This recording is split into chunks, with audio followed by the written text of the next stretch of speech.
এই মুহূর্তে সবচেয়ে বড় খবর, বিগ ব্রেকিং নিউজ। 2024 লোকসভা ভোটের আগেই এবার দেখা যাচ্ছে যে বীরভূমের মাটিতেই কিন্তু বামেদের শক্ত ঘাঁটি।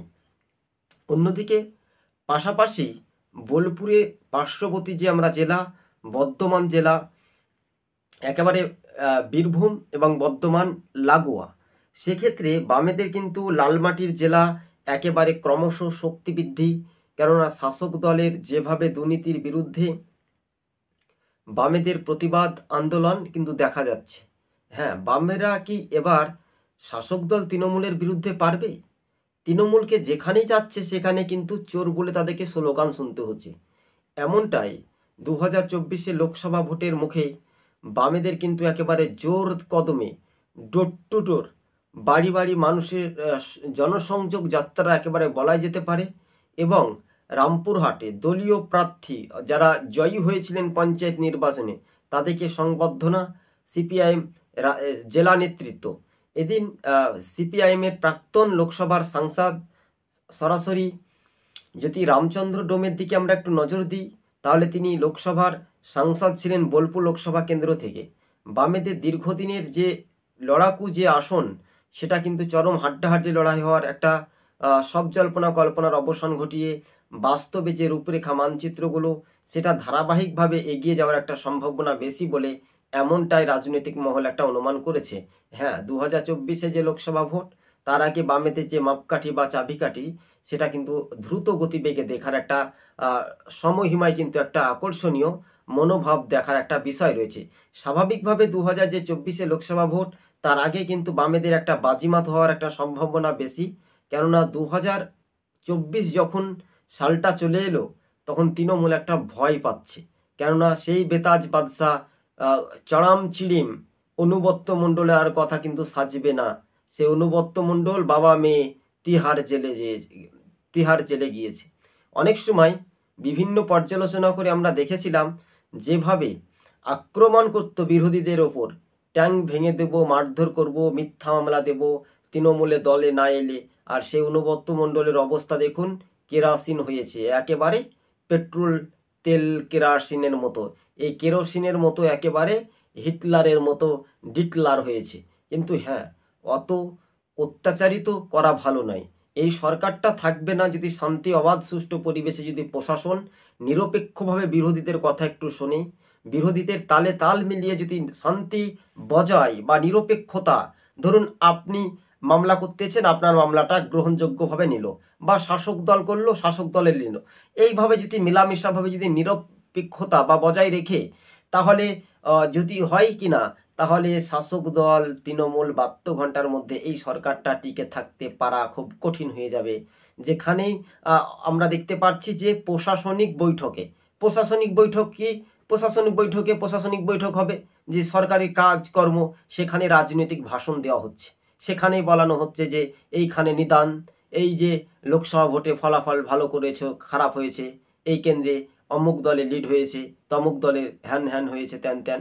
কিন্তু এই যে রাজনৈতিক মহলে আমরা কিন্তু দুটি কথা বলতে চাই শাসক দল তৃণমূলকে। হ্যাঁ, বাস্তবে এই রূপরেখা মানচিত্রগুলো ধারাবাহিকভাবে যে একটা দেখার একটা বিষয়, কিন্তু দ্রুত গতিবেগে কিন্তু রাজনৈতিক মহলে সব জল্পনা কল্পনার অবসান ঘটিয়ে বামেদের যে জয়ের উল্লাস, সেটা কিন্তু দেখতে পাবে বাংলার আগামী দিন।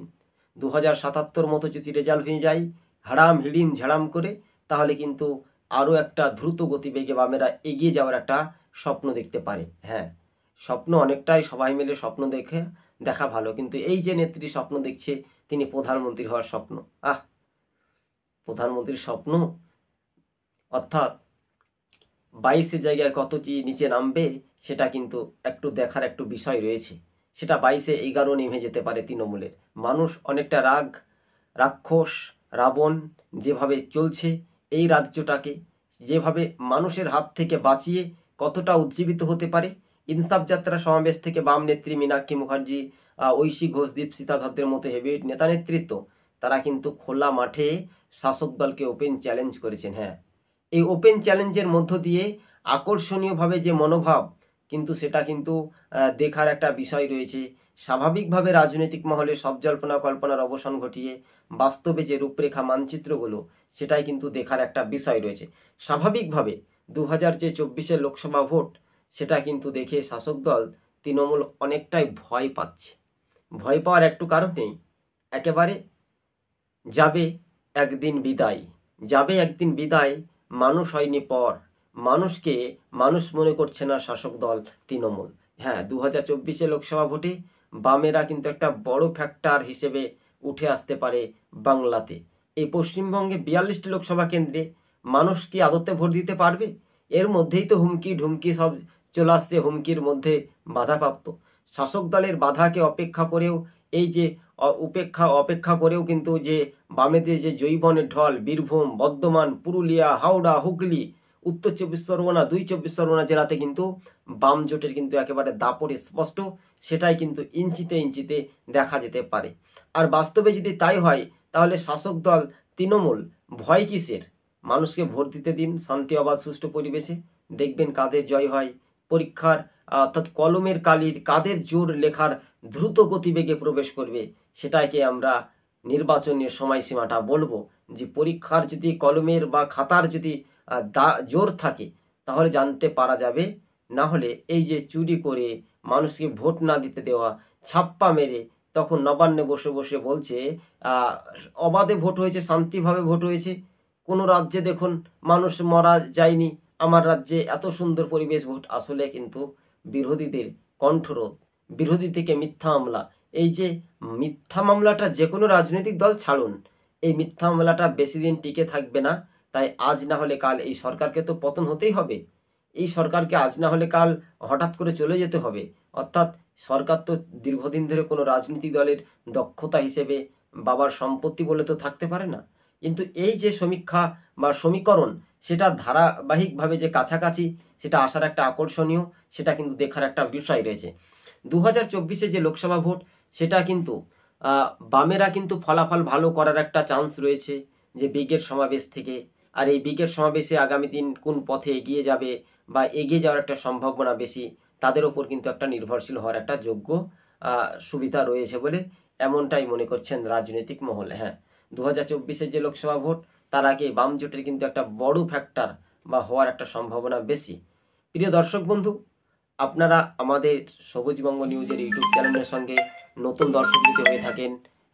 দর্শক যদি হয়ে থাকেন অবশ্যই চ্যানেলটিকে সাবস্ক্রাইব করে সঙ্গে থাকবেন। হ্যাঁ, 2024 যে লোকসভা ভোট তার আগে গতিবেগ কিন্তু মানুষের উদ্দীপনায় ব্যাপক অংশে যে রাজনৈতিক সমীকরণ বা সমীক্ষা সেটা কিন্তু দেখার একটা বিষয় রয়েছে। তাই আজ আমরা এখানে সমাপ্ত বা শেষ করছি। প্রিয় দর্শক বন্ধু, সকলেই ভালো থাকবেন, সুস্থ থাকবেন, ধন্যবাদ।